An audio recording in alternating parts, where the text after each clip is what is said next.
तो दोस्तों कल यूएस में 2008 के बाद से सबसे बड़ा बैंक फेलियर यहां पर निकल कर आया है, जिसमें एक बैंक सिलिकॉन वैली बैंक के नाम से जो बैंक है उसको उसके जो ऑपरेशंस है उसका टेक ओवर अब एफडीआईसी यानी कि फेडरल डिपॉजिट इंश्योरेंस कॉर्पोरेशन ने ले लिया है। तो ये क्या हुआ है पूरा किस्सा, उस पर हम बात करेंगे। अब काफी सारे लोगों को मार्केट में ये कंसर्न होने लगा है कि ये जो बैंक फेलियर हुआ है ये 2008 लाइक क्राइसिस का जो 2008 में फाइनेंशियल क्राइसिस हुआ था उसके जैसा अब यहां पर दोबारा से 2023 में होने वाला है। तो ये भी बात करेंगे कि 2008 का क्राइसिस क्या था और ये क्राइसिस क्या है, इस पे भी डिटेल में बात करेंगे और एंड में बात करेंगे कि स्टॉक मार्केट पे कितना असर इसका आने वाला है।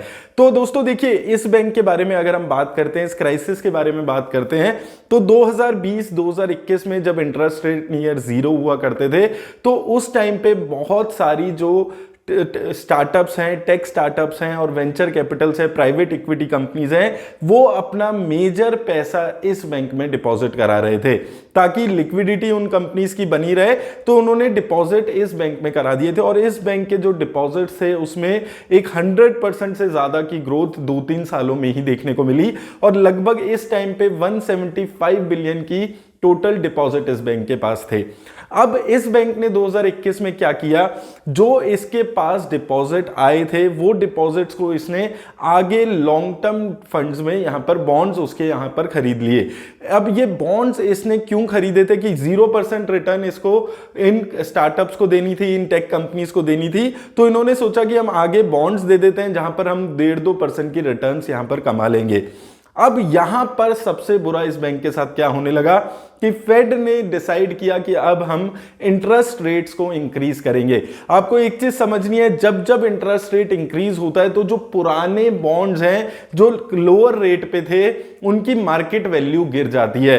तो इससे इस बैंक को बहुत नुकसान होने लगा। लगभग $80 बिलियन इसने ऐसे बॉन्ड्स में लगाए थे और सिर्फ 2022 में जो इसके unrealised mark to market losses थे, यानी कि वो लॉसेस जो इसको बॉन्ड से हो गए थे सिर्फ इसलिए क्योंकि इंटरेस्ट रेट बढ़ गए थे, वो $15 बिलियन के इनको अनरियलाइज्ड लॉस 2022 के पीरियड में हुए।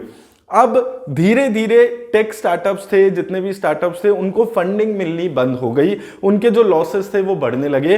तो उन्होंने धीरे धीरे इस बैंक से अपने डिपॉजिट निकालने शुरू कर दिए। यहां पर इस बैंक को दोगुनी दिक्कत हो गई।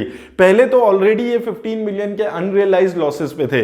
अब इस बैंक को जब उन कंपनीज को, उन स्टार्टअप्स को अपने डिपॉजिट्स निकालने लगे तो पे करने के लिए उनके पास पैसा नहीं था, क्योंकि उन्होंने वो जो डिपॉजिट हुए थे उसको लॉन्ग टर्म बॉन्ड्स में डाल दिया था और उन लॉन्ग टर्म बॉन्ड्स में भी इनको नुकसान होते हुए नजर आ रहा था। तो इन्होंने क्या किया, उन जो 21 बिलियन की इनकी सिक्योरिटीज उस वक्त रखी थी उसको बेच दिया लगभग 2.25 बिलियन के नुकसान में। तो पहली जगह यहां पर इस बैंक को झटका लगता है और यह बैंक अपने 2.2 बिलियन के लॉसेस यहां पर अपने ले लेता है। अब बैंक अपने लॉसेस को रिकवर करने के लिए दूसरा स्टेप करता है कि ये कोशिश करते हैं कि हम दूसरे इन्वेस्टर से कुछ पैसा जुटा लें, जो कि ये बैंक नहीं कर पाता। तो ओवरऑल जो इंटरेस्ट रेट हाइक हो रहा था उसकी वजह से लगातार इस बैंक को लॉसेस होते चले गए और परसों एक दिन में इसके बैंक का शेयर 60% गिर गया, जब ये बैंक $2 बिलियन मार्केट से इकट्ठा नहीं कर पाया। और कल फेडरल डिपॉजिट इंश्योरेंस कॉर्पोरेशन ने इस बैंक को टेक ओवर कर लिया है। इस बैंक के सारे एसेट्स को इस वक्त फ्रीज कर दिया गया है। अब डिपॉजिट्स जो हुए हैं उनको, जो जैसे इंडिया में रूल है कि जो भी आप बैंक्स में डिपॉजिट कराते हैं 5 लाख रुपए तक का आपका डिपॉजिट इंश्योर्ड होता है बाय गवर्नमेंट, तो आपको मिनिमम 5 लाख रुपए तो मिलते ही हैं। वैसे ही यूएस में जो ये लिमिट है वो USD 2,50,000 की है। तो बाकी इन्वेस्टर्स को नुकसान ना हो इसलिए इसके ऑपरेशंस को यहां पर बंद कर दिया गया है और अब इसको धीरे धीरे इंसॉल्वेंसी की तरफ लेकर जाया जाने वाला है। तो टोटल अगर इस बैंक के एसेट्स की हम बात करते हैं, लगभग 200 बिलियन के एसेट्स इस बैंक के यहां पर इस वक्त मौजूद है। तो ये 2008 के बाद से वॉशिंगटन म्यूचुअल के बैंक जो हुआ करता था, जिसके लगभग 300 बिलियन के एसेट्स हुआ करते थे, जो 2008 में फेल हुआ था, उसके बाद से ये सबसे बड़ा बैंक फेलियर इस वक्त निकल कर आया है। अब काफी सारे लोगों का सवाल आ रहा है कि 2008 में जो लेमन क्राइसिस हुआ था, जो फाइनेंशियल क्राइसिस हुआ था, ये उसकी शुरुआत है। तो देखिए, पहले मैं ब्रीफली आपको बताता हूं कि 2008 का फाइनेंशियल क्राइसिस क्यों हुआ था और कैसे हुआ था, ब्रीफली बिल्कुल बात करते हैं।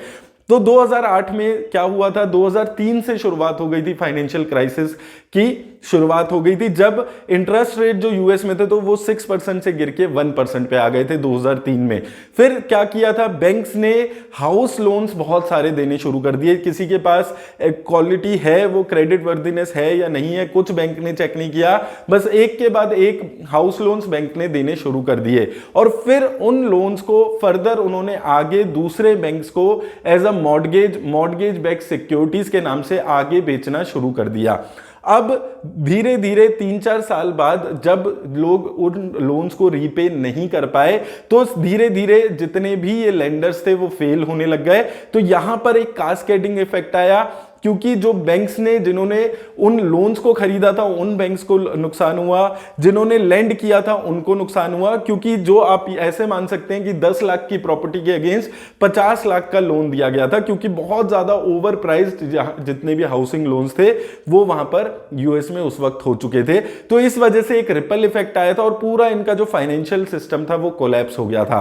अगर आप इसको सिलिकॉन वैली बैंक के जो क्राइसिस है उससे कंपेयर करते हैं तो यहां पर अभी वो चीज होनी दिखी नहीं है, क्योंकि यहां पर जो रिपल इफेक्ट है वो इतना ज्यादा देखने को नहीं मिल रहा है। अब इस बैंक में अगर फर्दर इन्वेस्टिगेशन होती है, कुछ फ्रॉड्स निकल के आते हैं तो बात अलग हो सकती है, कुछ और अलग अलग बैंक से इनके कनेक्शन निकल के आते हैं, नुकसान निकल कर आता है तो अलग बात हो सकती है। लेकिन ओवरऑल अभी भी ये बैंक उतना बड़ा बैंक नहीं है कि सिर्फ एक इस बैंक के फेल होने से बहुत बड़ा नुकसान इकोनॉमी को हो सकता है, अनटिल एंड अनलेस इसके अलावा भी कुछ नई चीजें निकल कर आए जिसमें फाइनेंशियल फ्रॉड्स वगैरह इस बैंक के निकल के आते हैं। तो वो चीज को आपको यहां पर समझकर चलना जरूरी है कि ये चीज लेमन ब्रदर फाइनेंशियल क्राइसिस जो 2008 का हुआ था उससे काफी अलग है। ये अभी जो देखने को मिल रहा है ये एक बैंक स्पेसिफिक नुकसान है, जिसमें बैंक ने जो बेसिक्स होते हैं बैंकिंग के, हम हमेशा से बात करते हैं, जो उसको फॉलो नहीं किया। उन्होंने जो शॉर्ट टर्म डिपॉजिट्स उनको मिले थे उसको लॉन्ग टर्म बॉन्ड्स में इन्वेस्ट कर दिया, और जब वो शॉर्ट टर्म डिपॉजिट लोग अपने वापस निकालने लगे तो उनको उन लॉन्ग टर्म डिपॉजिट्स को बेचकर वो पैसा चुकाना पड़ा, जिसकी वजह से उनको नुकसान हो गया। तो ये एक बैंक स्पेसिफिक फेलियर अभी यहां पर नजर आता है। ओवरऑल अगर आप देखेंगे 15th लार्जेस्ट बैंक है लेकिन उतना बड़ा बैंक नहीं है। अगर आप इसको बाकी बैंक से कंपेयर करेंगे, यूएस के टॉप 4-5 बैंक से कंपेयर करेंगे तो उनके एसेट्स 3 ट्रिलियन यूएसडी तक के हैं, और इस बैंक के जो एसेट्स हैं वो $200 बिलियन के हैं। अब इसका स्टॉक मार्केट पे क्या इंपैक्ट आएगा, तो देखिए इसका स्टॉक मार्केट पे ऑलरेडी इंपैक्ट आना शुरू हो चुका है। यूएस में लगातार 2-3 दिन से गिरावट यहां पर देखने को मिल रही है, लेकिन अब स्टॉक मार्केट ये पॉजिटिव होने लगी है कि जैसे इंटरेस्ट रेट हाइक की वजह से लगातार इस बैंक का फेल्यूर हुआ है।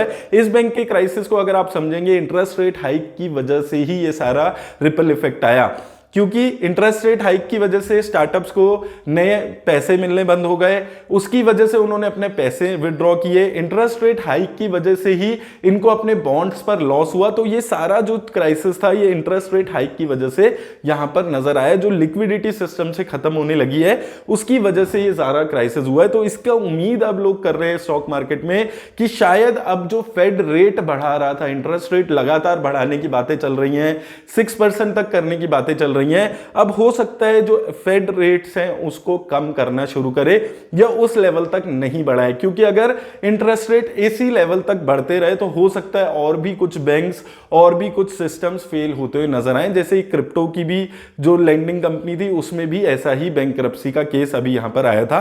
तो ये चीज आपको यहां पर समझनी है, और आने वाले 2-3 महीने में भी यही चीज आपको देखने को मिलने वाली है कि बैंकिंग सेक्टर पे अब लोगों का थोड़ा सा भरोसा, थोड़े कॉशियस लोग यहां पर होने लगे हैं। यूएस में जो बैंकिंग सेक्टर का इंडेक्स है वो एक दिन में 7% गिर गया इस क्राइसिस के बाद। लेकिन मुझे लगता है कि धीरे धीरे ये जो क्राइसिस है ये इतना बड़ा क्राइसिस नहीं होना चाहिए। जैसे कुछ टाइम पहले हमने क्रेडिट स्विस के क्राइसिस पे बात की थी, तब भी मैंने आपको यही बोला था कि ये एक स्पेसिफिक टू दिस कंपनी यहां पर नजर आ रहा है, और यही चीज यहां पर भी इस बैंक के जो क्राइसिस है उसमें नजर आ रही है। लेकिन आपको, जैसे कि हम हमेशा से बात कर रहे हैं, थोड़ा सा इस मार्केट में जो अनसर्टेन मार्केट कंडीशंस है है उसमें थोड़ा बच के रहना है। मैं हमेशा आपको बोलते हुए चल रहा हूं कि बहुत ज्यादा इन्वेस्ट इस वक्त मार्केट में नहीं करना है, हर डिप पे बाय करें, लेकिन हर डिप पे आपको 100 पॉइंट 200 पॉइंट गिरावट में इन्वेस्ट नहीं करना है। जब एक मीनिंगफुल डिप अगर मार्केट में आता है, जैसे मंडे को अगर इसका इंपैक्ट इंडिया की मार्केट में भी देखने को मिलता है, एक अच्छा गिरावट आती है, तो आपको इन्वेस्ट करना है। और ये जो अनसर्टेन सिचुएशन है